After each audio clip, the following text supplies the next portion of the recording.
Hello, everyone. Uh, Thanks so much for joining us today for this very important meeting. And I'm so glad to be here with Dana Johnson of We Act and Robin Morris Collin of the Environmental Protection Agency for this Justice Forward webinar, where we will discuss the opportunities for environmental justice in the bipartisan infrastructure law and the Inflation Reduction Act. And I'm just so excited to talk about how we can turn our aims into action and our priorities into projects, tangible results. When we talk about climate, we just have to talk about justice. The Justice 40 initiative is meant to deliver 40% of the money and benefits from federal climate and infrastructure efforts to the communities that are first in line for climate destruction and who have been last in line for federal resources for far too long. And we know that Justice 40 should be a floor and not a ceiling. The federal government can and must do more. And we're working to protect our future from climate change, but we must also work to address the consequences of environmental and climate injustice in the present. I grew up in a sacrifice zone in Malden, Massachusetts. I live just 3 blocks away from the factories, the chemical companies, the coal companies spewing pollution into the air and into the Malden River, just 3 blocks from my house. It was the Malden River was black with a kind of pre-Jimi Hendrix purple haze over it, and that's the way it was. And to a large extent, still is in communities after communities across the country. There was one ward that was the sacrifice zone where all those industries would be. But we are no longer accepting that as reality. We are saying that no longer will Black and brown communities breathe dirtier air than white communities. We are saying that no longer will low-income communities be left to struggle without power and without resources when storms come. As I hope you've heard, last Congress, we passed both the Infrastructure Investment and Jobs Act and the Inflation Reduction Act. And combined, that's nearly an estimated $2.4 trillion, $2.4 trillion in federal investments that could be used for business as usual, or could be used to bring climate action and environmental justice projects to life. I know which one of those I'm going to fight for. We have a responsibility to ensure that we implement the bipartisan infrastructure law and the IRA in accordance with the principles of the Green New Deal in order to fulfill our commitments to workers and to frontline environmental justice communities. Together, we can make sure that these programs invest in a truly just and climate-safe future. That's why my team is here to help you navigate these resources. That's why we must continue to work in coordination and solidarity with all of you going forward. Together, we can ensure that these federal investments deliver for environmental justice communities that are fighting for a fairer future and can put these dollars to work right now for solar rooftops that will power our homes without emptying our pockets, clean air monitors that will protect us all, especially the most vulnerable from pollution and dirty air, a made in America energy agenda that will bring jobs to our communities, and environmental justice funding that will help ensure no one is left behind or locked out of a clean energy future. And we know that disproportionately they are Black, brown, immigrant communities. That's what we need to do. We need to deliver for our communities. And together, I'm ready to join the leaders on this call and in environmental justice communities across the country to make sure our climate investments move forward and bring opportunity instead of sacrifice to all. So we're going to have an incredible discussion here with Dana and Robin. as true experts on this issue. And on my staff, led by Hannah, we're going to have Sade and Katie and Liam, and we've just got a whole team of people working on these issues. So whatever your questions may be, we are ready to go. So I'm now going to hand it over to Dana Johnson, the Senior Director of Strategy and Federal Policy for We Act for Environmental Justice. Dana. Thank you so much, Mr. Markey. It is a pleasure to be here with you and the people of Massachusetts, as well as your team. As was noted, I'm Dana Johnson. I serve as Senior Director of Strategy and Federal Policy with We Act for Environmental Justice, leading all of our federal-facing work. We also work with the network of environmental justice organizations across the country to ensure that their interests are represented in, federal policy making, regulatory actions, and just uplifting EJ concerns in a national space. And so for us, this Justice 40 initiative, as a part of the executive order that President Biden signed at the start of his term, was really important to ensure that it came to communities. As Senator Markey noted, these are once in a generation investments that he and his colleague passed through, quite frankly, two primary pieces of legislation, the bipartisan infrastructure law, as well as the Inflation Reduction Act. And it is wonderful opportunities for communities to be revitalized, to be reimagined, to address legacy harms. And we wanted to ensure that it really came to life in communities in a meaningful way. So I will, of course, the presentation would not work. All right, y'all, I don't.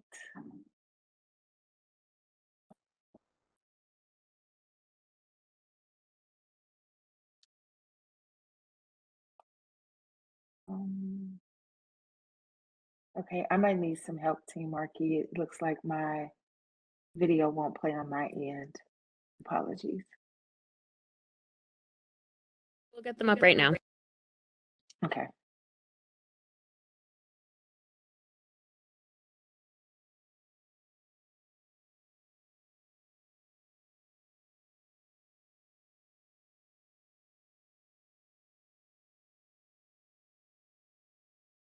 Should I keep going? All right. So our Justice Forward campaign is our effort to work with communities, to work with federal leaders, city leaders, state leaders, and other stakeholders to ensure that there is awareness of the opportunities that are available through um, uh, programs, through policies, through financial resources, as Senator Markey mentioned, to address, we call them community solutions, but the ideas and the programs that advocates have been working on for decades. And we have been fortunate enough to partner with communities across the country. We've been to Austin, Houston, Chicago, Detroit, Kansas City, New York, Detroit, and we have this wonderful opportunity to be in this virtual space with you so that you get to hear from people like Robin about how they are thinking about Justice 40 implementation within the EPA, but also how they are designing programs so that whether it's community up opportunity that you get to tap into, or in partnership with your city officials, your state officials, like you can really start to bring resources into your community. We've had people have, great plans for, things like solar farms and people considering how to repurpose, old properties to develop education and training and development centers.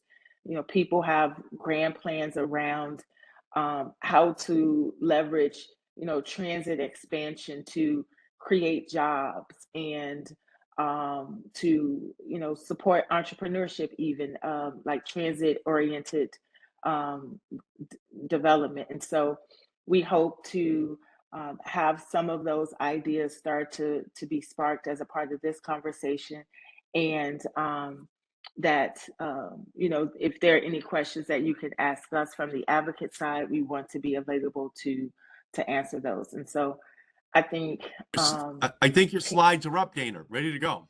okay, awesome. If we could go to the next slide to the and play the video, that'd be awesome.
Okay. I think we didn't get to hear the sound, and we can figure that out. But I think we can toss to Robin at this point in the interest of time. I just want to make sure that we have that.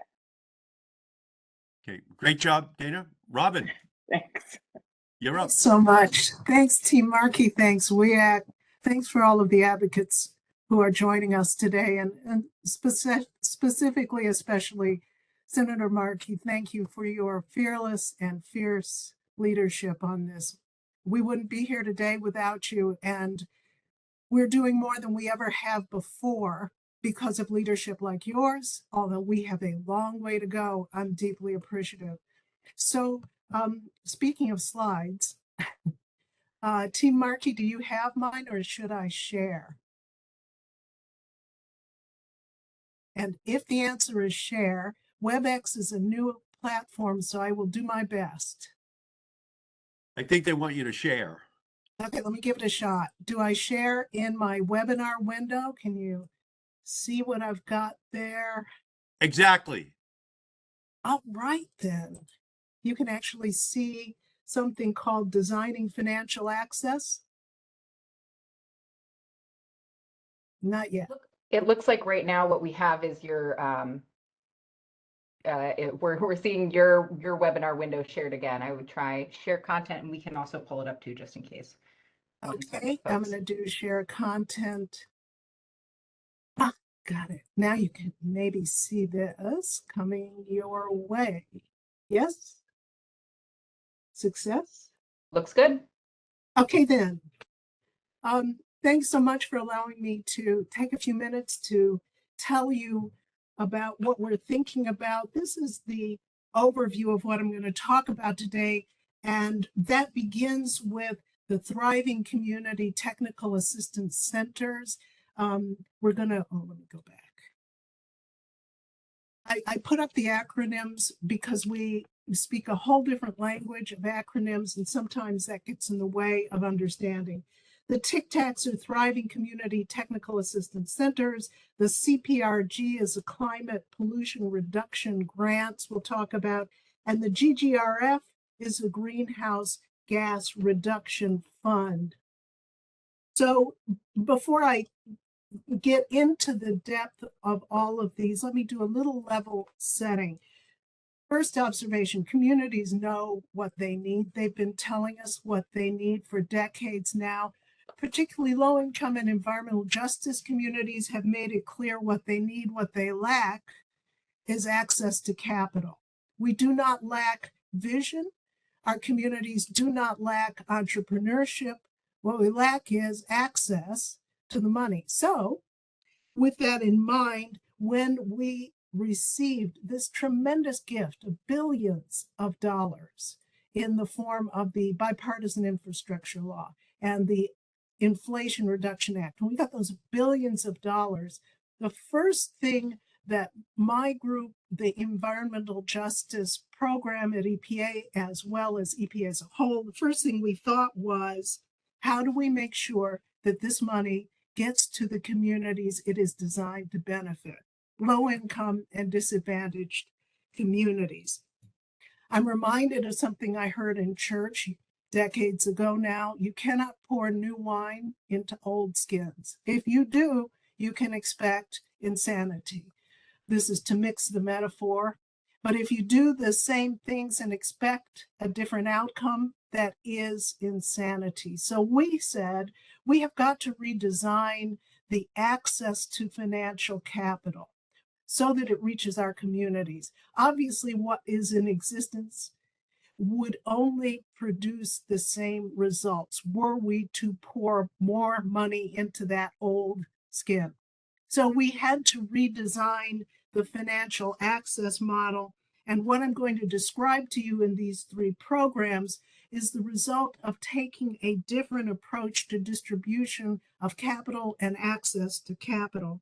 It's based on two key principles throughout. All of these have, I think, a common set of core principles. Number one, it's community centered.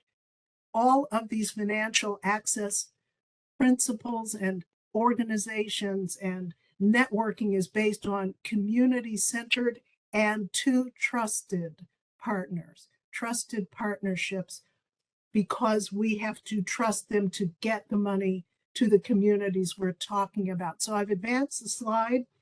I want to show you how we thought through access. We're constructing on-ramps to the financial access that should end, as Senator Markey put it, in implementation, in seeing our projects realized. But we understood that to get to implementation, we have to construct a thoughtful, deliberate highway plan. And that begins with an on-ramp for communities that meets their needs. So our TICTACs, our Thriving Community Technical Assistance Centers, have been set up throughout the nation on a hub and spokes design.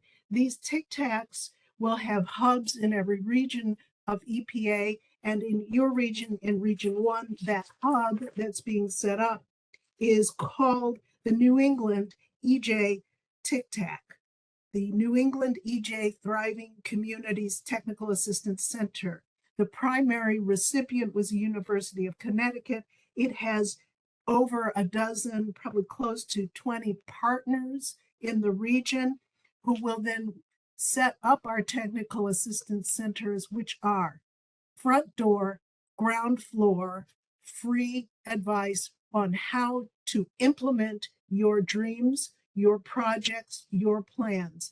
I say it's a front door, ground floor for community-based organizations to walk in. If you don't have the registration with the federal government that you need, we will help you.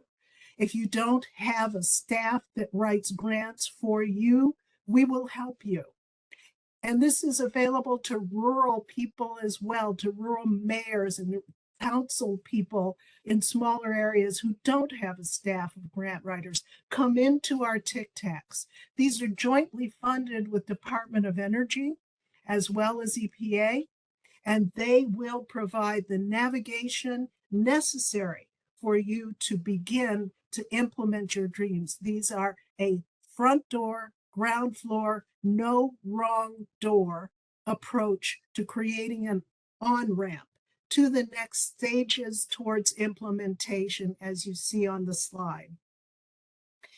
The next slide gives you a sense of where we're headed with this. Once the TICTACs have basically helped our applicants to be ready, then we have money, hundreds of millions of dollars ready for the next stage, planning grants, project development grants, technical assistance again. We know that what you need to actually get to implementation are things like money for engineers, blueprints, permits, all of the other nuts and bolts that cost money. You no longer have to go find those piecemeal. You will be ready then to proceed to the next stage. We have the regular pilots and partnerships that we've already funded before, and we are now going to move forward at the next stages to making sure that we can get through to implementation. Oops. Wanted to tell you one more set of grants that's coming here in the implementation phase. They are not quite there yet. We start with the TICTACs. We're going to move forward to implementation. These are called change grants. These are the multi-million-dollar grants that can take all of the work, planning, and project development and have sufficient funding to make it a reality. Those changemaker grants will be distributed through trusted partners. Remember, I said 2 core concepts: centered in community and with trusted partners. What do I mean by trusted partners? Well, I think intuitively, you know what I mean. We haven't always had good relationships with the usual financial organizations. And so we have to find those new organizations that we can trust to deliver the money to the communities and to the projects centered on those communities that we know they need. I know I only have 10 minutes, so I'm going to try to cut to the chase in my last 3 slides. And also, Team Markey, I did send the slides to you as well as to the WEAC team. Please feel free to distribute those to folks.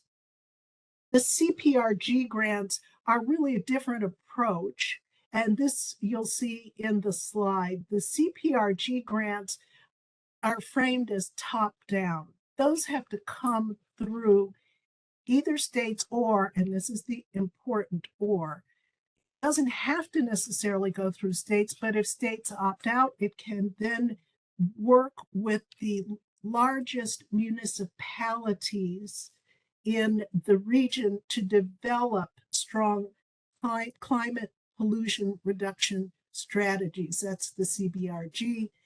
These initial planning grants are big. They're administered through a non-competitive cooperative agreement. So again, the states had an opportunity to opt in, and I'm certain that Massachusetts did. Where states have not opted in, there's also money in the multiple millions to develop strong climate pollution reduction strategies in partnership. Again, that idea, trusted partnership, real partnership with community-based organizations. These don't open the doors to money without partnership. And that's a key part of all of this. Once the CPRG climate pollution reduction grants are distributed and that strategy is developed with strong community participation, then the recipients will be eligible for grants that implement. And again, look at the billions of dollars that are here. We're serious about this commitment to implementation. This slide, you see a little bit more. There is an option in the CPRG planning process for states, also locals based on population, and then the tribes and territories as well have been able to participate. The last thing I wanted to give you a brief overview about, and even as we speak, my boss, Administrator Michael Regan, is in Chicago, along with Jahi Wise. They are talking about the Greenhouse Gas Reduction Fund and its implementations. Can I just stop for a minute? I want you to know we've had a little bit less than a year to stand up these brand new ideas. Everything we're talking about is new. And I want to commend my boss and Jahi Wise especially for being able to put together a design plan that is community-centered, that answers the question with trusted partnerships. The Greenhouse Gas Reduction Fund is centered on plans to retrofit. I'm giving you examples, it's not limited to this, retrofitting existing buildings so that we can use those new ideas, those brilliant ideas that may help our communities to reduce their energy bills. I have a vision of seeing our sacrifice zones become zones where there is no energy bill. Why? Because we've done what we needed to do here. This funding in the greenhouse gas reduction fund, and I'll talk a little bit about how it's going to be distributed, but these are the kinds of things that it gives money to: distributed power generation and storage. And it's not just solar, it's zero emissions. So for example, to my friends in the Pacific Northwest, where I spent most of my previous career, that would open the door to things like geothermal. In Alaska, solar is not so great. Think about it for a minute. Geothermal is something they can benefit from, particularly in the Alaskan Native villages, which are, again, those communities that have been overburdened, overlooked, and getting slammed ever more viciously by climate change.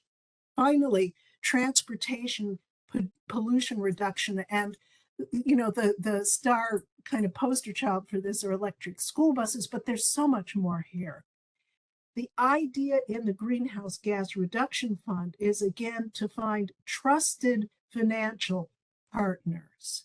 And we've looked both at the national level so that there is a competition that will be announced for 2 to 3 national financial partners. In addition, we have looked locally, borrowing on that idea from the Tic Tacs, hub and spokes. We want to make sure that trusted partners in neighborhoods can find the access to capital that will stimulate that entrepreneurship, that vision and entrepreneurship that's in our communities, those communities that need help the most. Now, that's my slideshow, and I hope that I got close to 10 minutes. I wasn't watching. You did a great job, Robin. Thank you so much. And we've just got so many people who are watching right now, and it's at all levels: environmental groups, community activists. We have the mayor of Newburyport, Sean Reardon, the Agawam mayor, Bill Sapelli, but we know that it's just a wide range of people who are focusing on this. And that last program that you just mentioned, it's called the Greenhouse Gas Reduction Fund, but we had to name it that in order to get it past the parliamentarian. But another way of describing it is the Green Bank. So Governor Healy just yesterday in Massachusetts announced that she's creating a green bank that will become the repository for all the money that would be coming out of that program.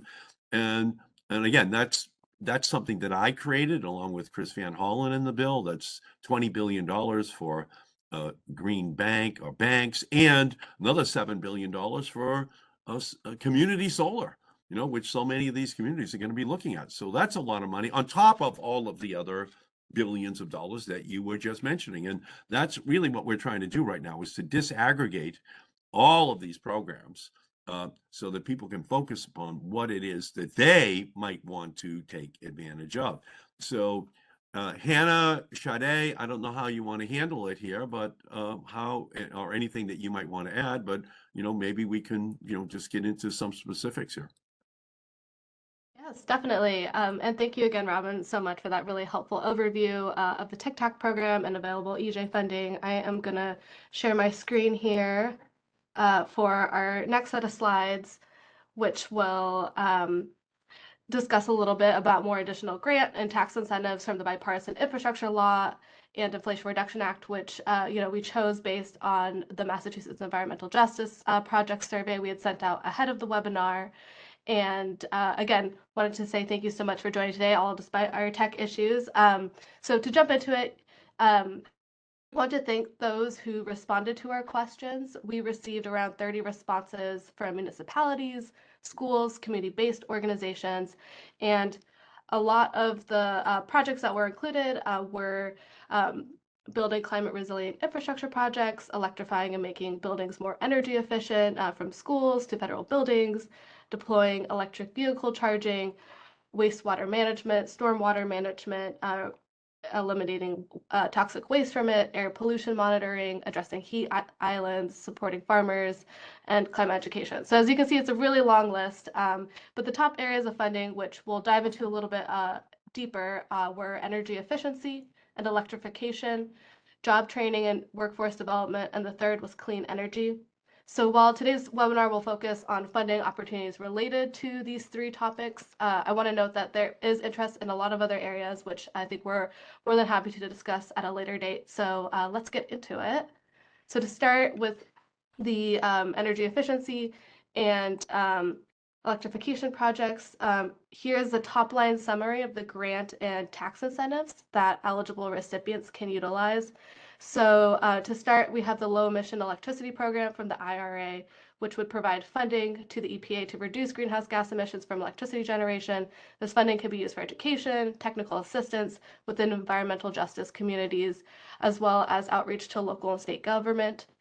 Next, we have the Green and Resilient Retrofit Program. This is also from the IRA and would provide grants to fund projects that improve energy or water efficiency, improving indoor air quality, implement the use of zero emission electricity generation, so solar, wind, energy storage, and building electrification for HUD assisted multifamily housing. I will flag for this program that there are currently office hours every Wednesday that the agency provides until June 28th for this program. So you can join that through a Zoom link, which we can also share in our follow-up email with the slides as well. Next, we have the energy efficient home improvement credit. This is a 30% tax credit for homeowners and renters for residential home energy efficiency improvements. So if you wanted to put in heating and cooling equipment, windows, heat pumps, air sealing, insulation, any of that, you are eligible for a 30% tax credit.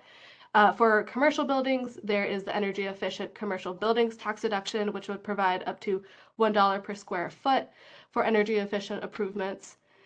Then we have for state and local governments, there's the Energy Efficiency and Conservation Block Grant Program from the Infrastructure Law, which would provide funding to reduce emission and total energy use.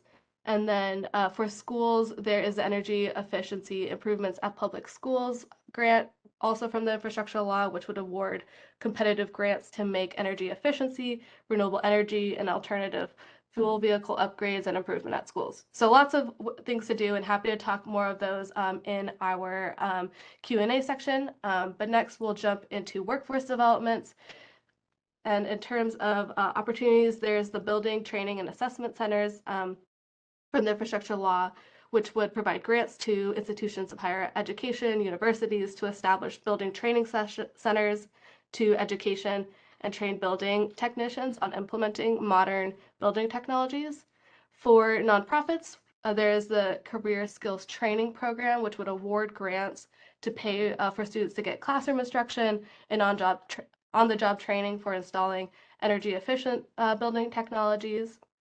For states who are interested in getting involved in workforce development, there's the Energy Auditor Training Grant Program, which would train individuals to conduct energy audits or surveys of commercial and residential buildings. You might be confused on why clean heavy-duty vehicles is on here, but within the program, the IRA also provides grants that not only offset the cost of replacing the vehicles, but also for technical assistance and workforce development activities that are associated with it. So keep an eye out for that. The Public Transportation and Technical Assistance and Workforce Development Program also provides funding for workforce development for zero-emission fleet conservations. And finally, as I know we had talked a little bit, we have the Environmental Justice Block Grant Program, which provides grants and technical assistance to community-based organizations to reduce air pollution, also related workforce activities, and a number of other issues. And lastly, to round it all off, here are some energy incentives for clean energy and grants as well. So we have the Clean Electricity Production Tax Credit. So this is a base tax credit of 3 cents per kilowatt hours. It can be multiplied up to 5 times, so that'd be 15 if a project meets prevailing wage and registered apprenticeship programs. There is a direct pay option for this for any tax exempt organizations. So states, municipalities, nonprofits could take advantage of these tax credits. And that guidance was actually just released yesterday. And I know they will be having some webinars for stakeholders as well. And the same applies for the investment tax credit for energy property, which provides a 6% base credit for solar, fuel cells, waste energy recovery, energy storage, and more. And this can get up to 30% if prevailing wage and registered apprenticeship requirements are met. For low-income communities, there is an energy credit for solar and wind facilities, low-income community tax credit, which could provide an additional 10 to 20% on top of that investment tax credit. So that could be anywhere from 40 to 50% for a project. And then we have the environmental and climate justice block grants again here, as well as for homeowners who are interested in getting a piece of the action, the residential clean energy credit provides a 30% tax credit for residential clean energy equipment. So anything from solar panels, solar water heating, geothermal, heat pumps, small wind energy and battery storage. That would be a great program for you. And finally, as we have talked about a lot, we have the Greenhouse Gas Reduction Fund, which also can help with some of the financing for that. So before I kick it off to questions, just wanted to flag again for those who have not seen, the Office of Senator Markey has a number of implementation guides, which kind of dives into more of the eligibility requirements, eligible projects, more information, guidance for the infrastructure bill, as well as the IRA and the Green New Deal implementation guide. The Green New Deal implementation guide has both the updated infrastructure law and IRA guidance there as well.